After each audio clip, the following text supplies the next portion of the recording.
U.S. House votes to overturn Trump's tariffs on Canada. The U.S. House of Representatives has voted to rescind U.S. President Donald Trump's tariffs on Canadian goods. In a 219 to 211 vote, 6 Republican lawmakers joined Democrats to back a resolution that seeks to end the tariffs Trump imposed on Canada last year.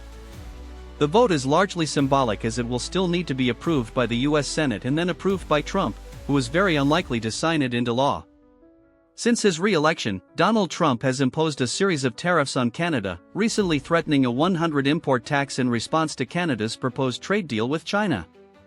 As the vote was taking place on the House floor, Trump posted on Truth Social, "Any Republican, in the House or the Senate, that votes against tariffs will seriously suffer the consequences come election time. Tariffs have given us economic and national security, and no Republican should be responsible for destroying this privilege," he added.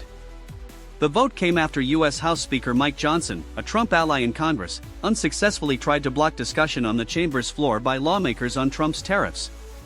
With Republicans holding a thin majority in the U.S. House, the 6 Republican defections along with a near-united front from Democrats was enough to secure the votes. The measure had been introduced by Democrat Gregory Meeks, who said that Trump had weaponized tariffs against allies and destabilized the global economy.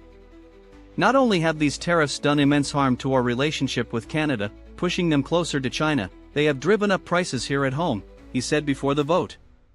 Representative Don Bacon from Nebraska was one of the 6 Republicans who crossed the aisle to join Democrats in approving the measure. Before the vote, he said tariffs have been a net negative for the economy and are a significant tax that American consumers, manufacturers, and farmers are paying. The bill now heads to the U.S. Senate, where Republicans also hold the majority.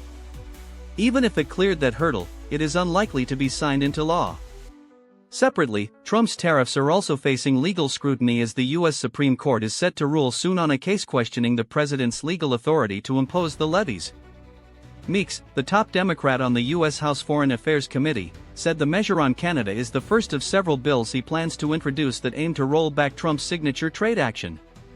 "Our fight doesn't stop here," he said in a video posted online before the vote. "I have resolutions also to end Trump's tariffs on Mexico, on Brazil, and on his Liberation Day global tariffs."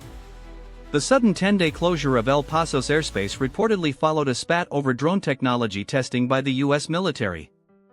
The BBC spoke with spectators who walked alongside the monks for the last leg of their trek, from Capitol Hill to the Lincoln Memorial.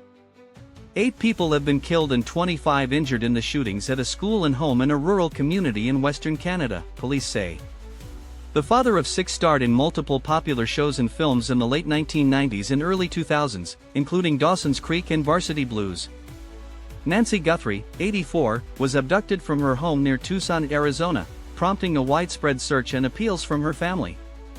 Copyright 2026 BBC.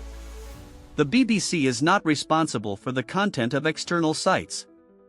Read about our approach to external linking.